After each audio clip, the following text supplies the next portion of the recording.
Hello, my name is Jayesh and Dhule. I will study in 10th standard. My school name is Sharda Madhya English Medium School. I study in the class Real Academy. Hello, my name is Sanika Dhule. I study in 8th standard. My school name is Sharda Madhya English Medium School. My class name is Real Academy Kartal. Our project name is Smart Floor in a Robot.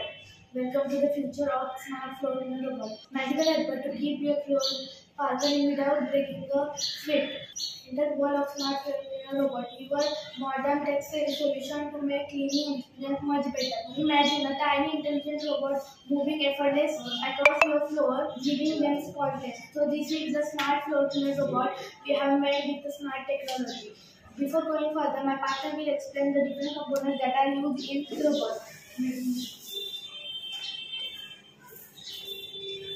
Node MCU. Node MCU is the most important component in the robot. Node MCU receives the signal to smartphone and gives order to the motor driver. Motor driver is also one of the most important components. Motor driver receives the order and run the robot. Motor soak the water into the water tank and give water to the rotating brush. Brush will be rotated and clean the surface. Fan will be dry the surface, and battery. We use 75-volt battery to run the robot. Now we are going to operate the robot.